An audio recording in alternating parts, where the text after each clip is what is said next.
उत्तराखंड में बुराश का फूल यहाँ की संस्कृति, परंपरा और साहित्य से जुड़ा हुआ है। ये फूल उत्तराखंड के लिए बेहद अहम माना जाता है। हालांकि पिछले कुछ सालों से बुराश का ये फूल चर्चाओं में आ रहा है। फिर एक बार अखबारों में बुराश की खबरें आने लगी हैं। नमस्कार, मैं रक्षिता स्वागत करती हूँ आपका खबर उत्तराखंड में। दरअसल हाल ही में टाइम्स ऑफ इंडिया में एक खबर छपी। इस खबर में बताया गया कि उत्तराखंड के कई इलाकों में बुराश के फूल का खिलना समय से पहले ही शुरू हो गया है।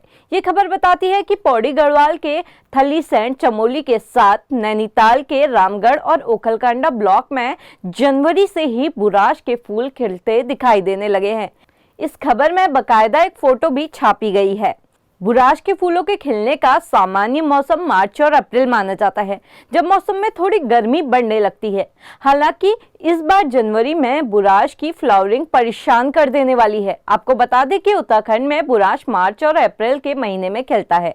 एक तरफ जहां बुराश उत्तराखंड का राजकीय वृक्ष है, वहीं ये हिमाचल और नागालैंड का राजकीय पुष्प भी है। बुराश के फूल अपने अंदर काफी सारी मेडिसिनल प्रॉपर्टीज भी कैरी करते हैं।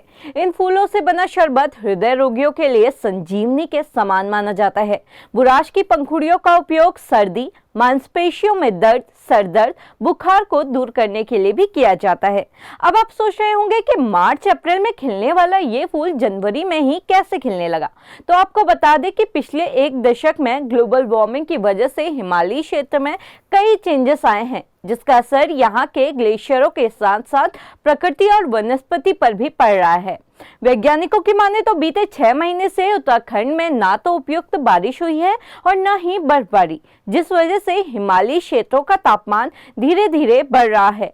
अब पौधों को खिलने के लिए एक उचित तापमान चाहिए होता है। जनवरी से फरवरी के महीने में बुराश के फूल कलियों के अंदर ही होते हैं। उस दौरान बाहर का टेम्परेचर काफी कम होता है। अब कहीं कम टेम्परेचर के कारण कलियां खराब ना हो जाए, इसलिए प्राकृतिक पंखुड़ियां एक सुरक्षा घेरे के रूप में कलियों के बाहर से लिपटी रहती हैं, जो तभी हटती हैं जब आसपास का टेम्परेचर 20 से 25 डिग्री पर पहुंच जाता है।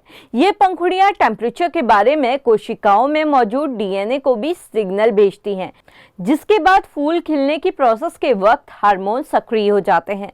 लेकिन अगर समय से पहले ही बुराश के पौधों को उपयुक्त तापमान मिल जाता है तो कोशिकाएं तुरंत सिग्नल भेज देती हैं और पौधों में फ्लावरिंग शुरू हो जाती है। एक बार सिग्नल मिलने के बाद फिर ये प्रोसेस रुकती नहीं है। बुराश का इतनी जल्दी खिलना हिमालय के बढ़ते तापमान का प्रतीक है और यह हिमालय की सेहत के लिए काफी चिंता का विषय भी है।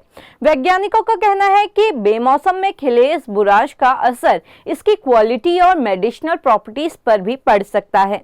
कुमाऊं विश्वविद्यालय में वनस्पतिक विज्ञान के प्रोफेसर ललित तिवारी का कहना है कि साल 2011 में मैंने अपने छात्रों के साथ बुराश पर शोध करना शुरू किया था। हमने पाया कि बुराश के फूलों का रंग धीरे धीरे बदल रहा है। इसके अलावा एक चिंता का विषय ये भी है कि इस तरह के बेमौसमी खिले बुराश से निकले हुए बीज निम्न गुणवत्ता वाले हो सकते हैं और अगर ऐसा होता है तो इन बीजों से उगे पौधों में औषधीय गुणों की कमी देखने को मिलेगी। इसके अलावा वैज्ञानिकों का कहना है कि इन बेमौसमी बुराश में फ्लावरिंग तो हो रही है, लेकिन इसके अंदर बनने वाले रसायन ठीक तरह से नहीं बन पा रहे हैं और संभावना है कि इस सब से बुराश की मेडिसिनल प्रॉपर्टीज पर भी इफेक्ट पड़ेगा और ऐसे में ये बेमौसमी फूल सिर्फ रॉ मटेरियल के ही इस्तेमाल आ पाएंगे। इससे साफ पता लगता है कि ग्लोबल वार्मिंग हमारे पहाड़ों को काफी ज्यादा प्रभावित कर रही है। बुराश को अगर हम एक बारी हिमालयी इकोसिस्टम का रिफ्लेक्टर मान लें तो ये साफ है कि पिछले कुछ सालों में इस इकोसिस्टम में तेजी से बदलाव हुआ है और इस बात की गवाही खुद यहाँ का इकोसिस्टम हमें दे रहा है।